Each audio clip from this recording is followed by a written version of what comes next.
এক শিক্ষক শ্রেণীকক্ষে পড়াচ্ছিলেন। সব ছাত্ররাই শিক্ষকের পড়া খুবই মনোযোগ দিয়ে শুনছিল। শিক্ষকের জিজ্ঞাসা করা প্রতিটি প্রশ্নের উত্তর প্রতিটি ছাত্রই উৎসুকভাবে দিচ্ছিল। কিন্তু এই উৎসুক ছাত্রদের ভিড়েই একজন ছাত্র ছিল, যে কিছু না বলেই চুপচাপ শুধু মাথা নিচু করে বসেছিল। প্রথম দিন শিক্ষক কিছু বললেন না। প্রথম দিন থেকেই শিক্ষক তার দিকে নজর দিতে শুরু করেন।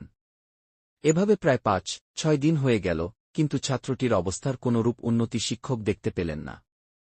একদিন ক্লাসের পর শিক্ষক সেই ছাত্রটিকে অফিস স্টাফ রুমে ডাকলেন এবং বললেন, তোমাকে কয়েকদিন থেকেই খুব উদাস দেখছি।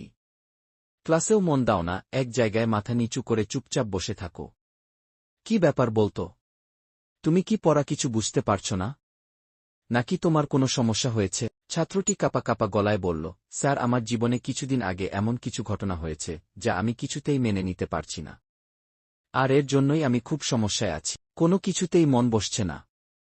কিছুতেই বুঝতে পারছি না কি করব। শিক্ষক বললেন, আচ্ছা, এক কাজ কর, তুমি আজ সন্ধ্যায় আমার বাড়িতে এসো কেমন? সন্ধ্যা বেলা যখন ছাত্রটি শিক্ষকের বাড়িতে এল তখন শিক্ষক ছাত্রটিকে ভিতরে বসার জন্য বললেন এবং তিনি রান্নাঘরে চলে গেলেন ও শরবত বানাতে লাগলেন। তিনি ইচ্ছা করেই ছাত্রটির গ্লাসে বেশি বেশি লবণ দিয়ে দিলেন। এরপর শরবতের গ্লাস হাতে নিয়ে বাইরে এলেন এবং একটি গ্লাস ছাত্রটিকে দিয়ে বললেন, এই নাও শরবত। ছাত্রটি হাতে শরবতটি নিয়ে যেই না শরবতের গ্লাসে এক চুমুক লাগিয়েছে, শরবত অতিরিক্ত লবণাক্ত থাকায় ছাত্রটির মুখে বিকৃত ভাব দেখা গেল।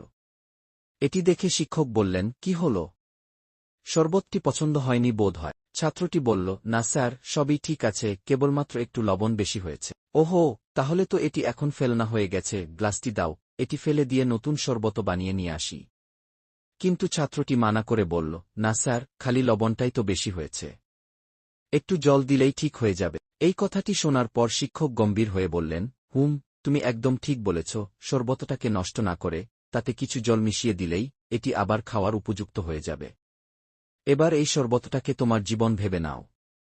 যেমন শরবত থেকে লবণ আলাদা করা সম্ভব নয়, ঠিক তেমনি তোমার সমস্যাগুলিকে তোমার জীবন থেকে বাইরে বের করা অসম্ভব, কারণ এগুলি জীবনেরই একটি অংশ। কিন্তু যেভাবে এটিতে একটু চিনি বা জল মিশিয়ে এটিকে মিষ্টি করে খাবারের উপযোগী করা যেতে পারে, ঠিক সেভাবেই তুমিও তোমার জীবনে মিষ্টি ভাব নিয়ে এসো। শিক্ষণীয় নীতি কথা, মানুষের জীবনে যদি কোনো সমস্যা না থাকত তাহলে কোনো মানুষই কোনো দিনই কর্ম করতেন না। সমস্যা জীবনের অঙ্গ। সমস্যা আছে বলেই তো জীবনের এত স্বাদ। তাই অতীতে ঘটে যাওয়া কোনো ঘটনার খারাপ স্মৃতিতে নিজের মন বিসর্জন দিয়ে বেরঙিনভাবে বসে থাকলে জীবনে বেঁচে থাকার আনন্দটাই চলে যায়। আমরা চাইলেও আমাদের মন থেকে এগুলিকে দূর করতে পারব না, কিন্তু আমরা চাইলেই ভালো কিছু দিয়ে এগুলিকে ঢেকে রাখতে পারি। আর তাই মনে নতুন নতুন সুন্দর ভাবনা দিয়ে সেই অসুন্দর ভাবনাটিকে